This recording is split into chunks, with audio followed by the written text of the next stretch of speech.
جس کا نقصان کیا ہوا گرامی قضا، جب قوموں میں ہم بٹ گئے، ہم نے اسلام کے پرچم کو ترک کر دیا، اس کی وجہ سے پوری دنیا کے اندر مسلمان الگ الگ قوم کے طور پر ظاہر ہو کر اپنا اپنا شیرازہ تقسیم ہوتا ہوا دیکھ رہے ہیں۔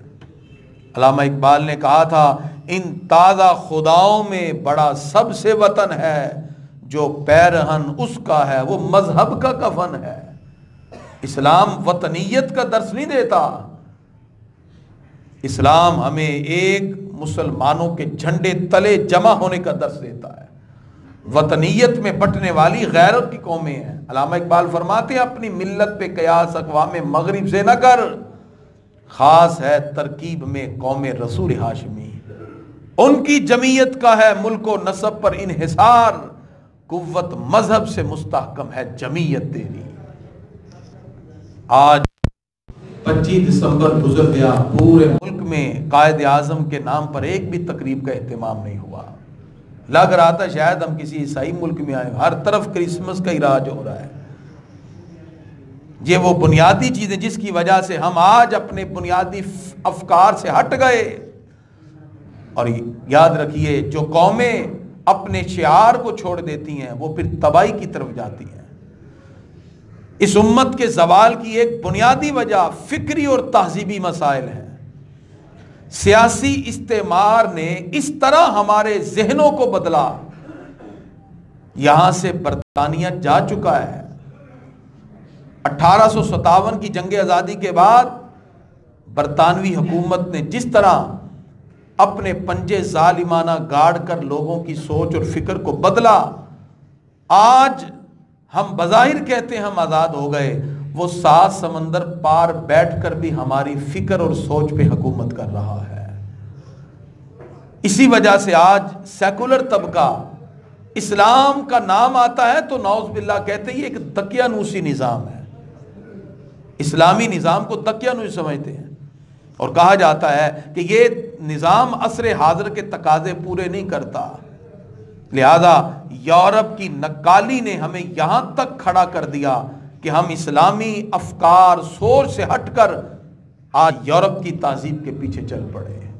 نظر کو خیرہ کرتی ہے چمک تہذیب حاضر کی، یہ سنائی مگر جھوٹے نگوں کی ریزہ کاری ہے۔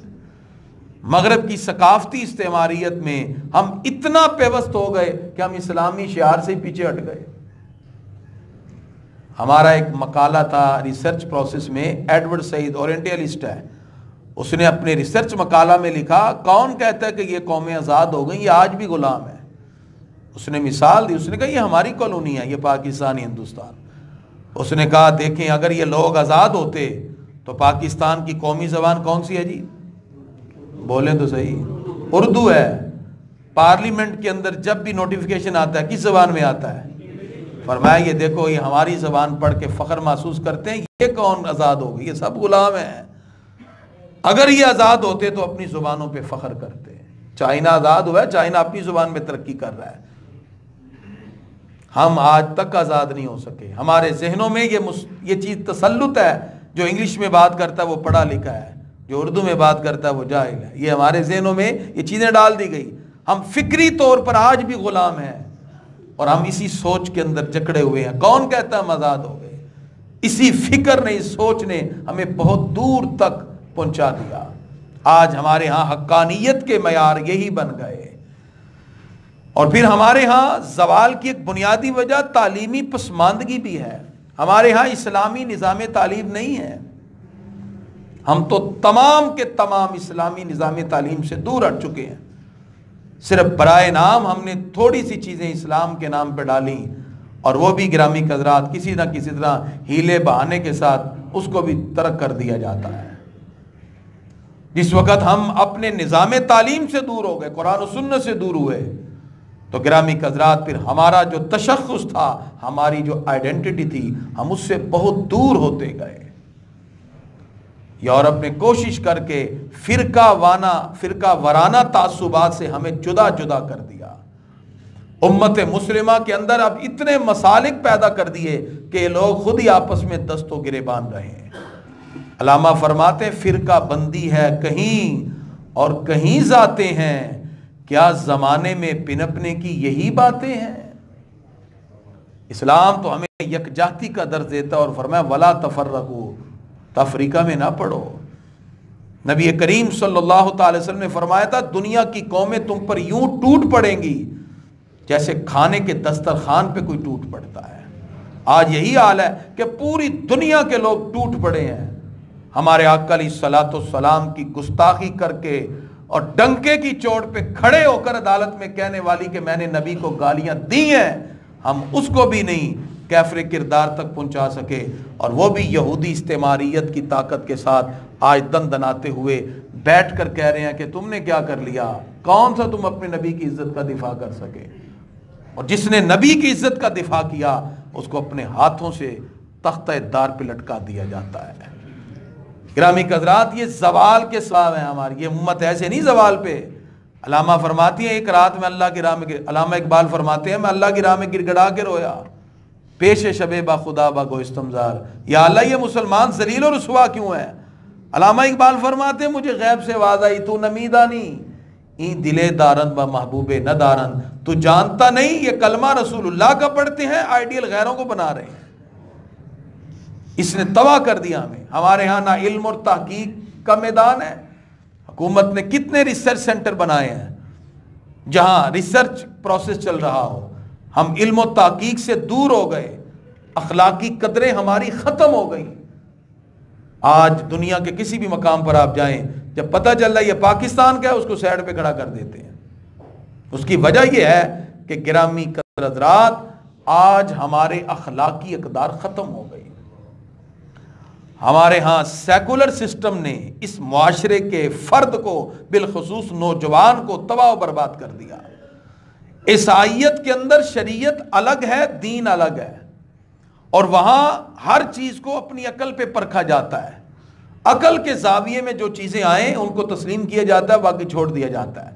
وہی چیزیں آج ہمارے معاشرے کے اندر بھی آ گئیں، اور لوگوں نے دین اور شریعت سے زیادہ اپنی عقل کو سمجھنا شروع کر دیا۔ یہ لوگ عقلیات کی طرف زیادہ ہے، ماڈرنٹی جو آ گئی۔ گرامی حضرات، یہ مغرب سے آیا ہے تصور جمہوریت، جس نے تباہ و برباد کر دیا ہمیں۔ ہم نے طبقات بنا دیا، ہم نے کہا کہ یہاں شادی ہو رہی ہے، نکاح ہے، اسلام لے آؤ، حق مہر کتنا جی شرعی رکھ لیں، باقی سارا کچھ شریعت ہے۔ شریعت وہاں ہے ہی کوئی نہیں، ہم نے صرف اپنے مقاصد کے لیے شریعت کو رکھا ہوا ہے۔ حکومت اور سیاست میں تو ہم دین آنے نہیں دیتے نا، ہم کہتے ہیں یہ کون سا علماء کا کام ہے، یہ تو ان لوگوں کا کام ہے جو ہیں ہی کرپٹ ترین لوگ، وہی حکومت اور سیاست کر سکتے ہیں۔ یعنی ہم نے طبقات میں دین کو بانٹ دیا۔ علامہ اقبال فرماتے ہیں جلال پادشاہی ہو یا جمہوری تماشا ہو، جدا ہو دین سیاست سے تو رہ جاتی ہے چنگیزی۔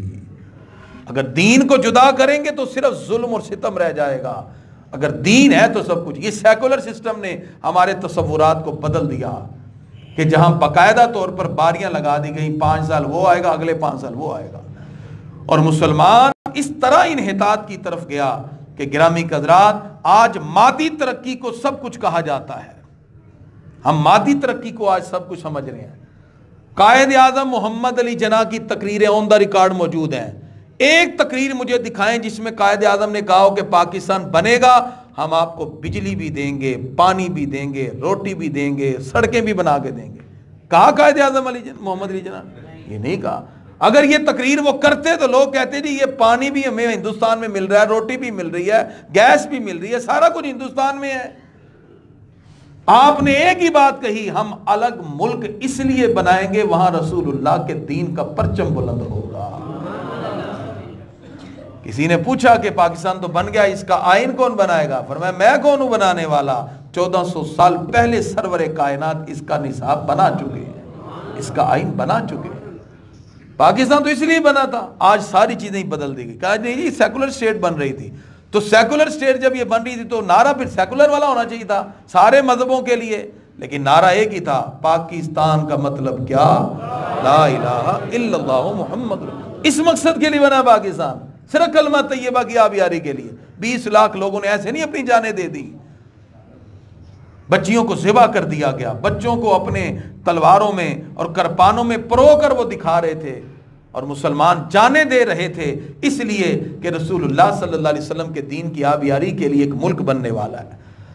تو گرامی حضرات، یہ بنیادی وہ وجوہات ہیں جس کی وجہ سے آج ہم پستی کے اندر چلے گئے، اور اس کا حل کیا ہے؟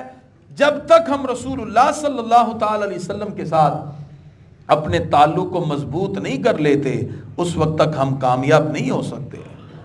ضرورت اس امر کی ہے کہ آج انفرادی طور پر ہر بندہ اپنی اپنی ذمہ داری محسوس کرے، وہ اخلاقی قدروں کو اپنائے، اسلامی شعار کو اپنانے کی کوشش کرے، اور اجتماعی طور پر بھی گرامی کے حضرات ضرورت ہے کہ عالم اسلام کے اندر بھی اتحاد و اتفاق کی دولت پیدا ہو۔ نبی کریم صلی اللہ تعالی علیہ وسلم کی شریعت کا پھریرا جب تک لہراتا رہے گا، عالم اسلام پر دنیا کے ہر مقام پر ہم اسلام کی بات ببانگ دہل کر سکتے ہیں۔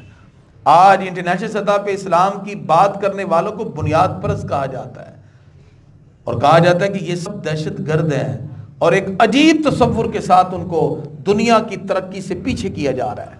آج ضرورت ہے ہم ٹیکنالوجی میں آگے بڑھیں، آج ضرورت ہے کہ ہم علم کے میدان میں آگے آئیں۔ 1000 سال تک پوری دنیا پہ حکومت کرنے والا اسلام کا وہ خوبصورت طرہ امتیاز آج پستی کی طرف آیا، تو علامہ اقبال فرماتے ہیں سبب اس کا کچھ اور ہی ہے، جسے تو خود سمجھتا ہے زوال بندہ مومن کا بے زری سے نہیں۔ آج اسلامی تشخص کو جب مٹا دیا تو ہم آج پستی کی طرف جا رہے ہیں۔ اللہ تعالیٰ قرآن مجید فرقان حمید میں ارشاد فرماتا ہے، یا ایھا الذین آمنوا ادخلوا فی السلم کافہ، اے ایمان والو پورے کے پورے اسلام میں داخل ہو جاؤ۔ یہ نہیں ہے کہ چند چیزوں میں آپ اسلام کو لے لیں، باقی آپ کہتے ہیں جی دل نہیں مان رہا، اس کا مطلب پھر آپ اپنے نفس کی پیروی کر رہے ہیں، شریعت کی پیروی نہیں کر رہے۔ اسلام میں پورے کے پورے داخل ہونے کا مطلب یہ ہے کہ آپ اپنی زندگی کے ہر مسئلے کا حل اللہ اس کے رسول کی ہدایات کے مطابق تلاش کریں، وہ سیاست و حکومت ہو یا آپ کا ذاتی نجی مسئلہ ہو، ہر ایک کا حل ہمیں قرآن و سنت میں مل جاتا ہے۔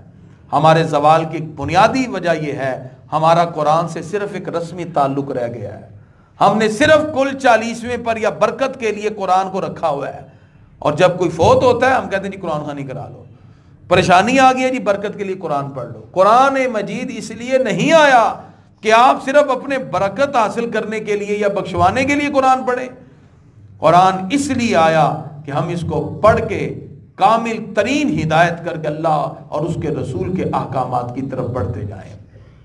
تو اللہ تعالیٰ نے واضح طور پر ارشاد فرما دیا، اے لوگو اسلامی تشخص کو اپناؤ، پورے کے پورے اسلام میں داخل ہو جاؤ۔ ان الدین عند اللہ الاسلام، اگر کوئی دین اللہ کے ہاں قابل قبول ہے تو وہ کون سا دین ہے جی؟ دین اسلام۔ اللہ فرماتا ہے صرف یہ میرے لیے قابل قبول ہے، باقی کوئی دین قابل قبول نہیں ہے۔ اس لیے گرامی حضرات ہم مائنورٹی اور اقلیت کو صرف ان کا حق دیتے ہیں کہ وہ مذہبی آزادی کے ساتھ اپنے اپنے معمولات کو سر انجام دیں، اس کی اجازت نہیں ہے کہ ایک اسلامی ملک میں حکومتی سطح کے اوپر کھڑے ہو کر ان کے دن منانا شروع ہو جائیں اور ان کے مذہبی انداز میں اس طرح شامل ہو جائیں کہ یہی اندازہ نہ ہو کہ یہ مسلمانوں کا ملک ہے، یہ عیسائیوں کا ملک ہے۔ ہیپی نیو ایئر نائٹ لوگوں نے منائی ہے، سارے لاہور میں شراب ہی نہیں مل رہی تھی، مسلمان ہیں جو شراب نوشی کر رہے ہیں، اور کہا جاتا ہے جی ہم کیا کریں؟ تو آپ کیوں نہیں کر سکتے؟ آپ کے پاس حکومت ہے، آپ لوگوں کو ہیلمٹ بنا سکتے ہیں، تو آپ شراب سے کیوں نہیں روک سوا سکتے؟ جب آپ کے پاس پاور اور طاقت ہے اور پوچھا جائے گا، سرکار فرماتے کلکم رائن و کلکم مسئول عن رعیہ، ہر بندے سے پوچھا جائے گا اس کی رعیت کے بارے میں، اس کی نگہبانی کے بارے میں۔ اس لیے گرامی حضرات ہمیں اپنی ان تمام چیزوں کو تھوڑا سا چینج کرنا ہے۔ وقت جیسے آگے بڑھ رہا ہے اور جتنی مغربی استعماری طاقتیں ہیں وہ اتنا ہی زیادہ ہمارے ملک پہ غالب ہوتی جا رہی ہیں، اسلام کا نام آہستہ آہستہ مٹانے کی کوشش کی جا رہی ہے، اور سیکولر سسٹم نے ہمارے پورے نظام کو تباہ و برباد کر دیا۔ سارے دکھوں کی دوا ہے نظام مصطفیٰ صلی اللہ علیہ وسلم، سارے دکھوں کی یہی دوا ہے۔ اور اگر ہم آقا علیہ الصلوۃ والسلام سے اپنے تعلق کو آج بھی مضبوط کر لیں، خدا کی عزت کی قسم دنیا کی ساری طاقتیں ہمارے قدموں میں دکھائی دیں گی۔ علامہ فرماتے ہر کے عشق مصطفیٰ سامان اوست، بحر و بر در گوشائے دامان اوست، میرے ہاتھ میں تھا جب تک میرے مصطفیٰ کا دامن، میرے پاؤں چومتی تھی یہی گردش زمانہ۔ کی محمد سے وفا، تو نے تو ہم تیرے ہیں، یہ جہاں چیز ہے کیا، لوح و قلم تیرے ہیں۔ اللہ تعالیٰ ہم سب کو اپنے محبوب آقا کے ساتھ قلبی محبت کا اظہار کرتے ہیں۔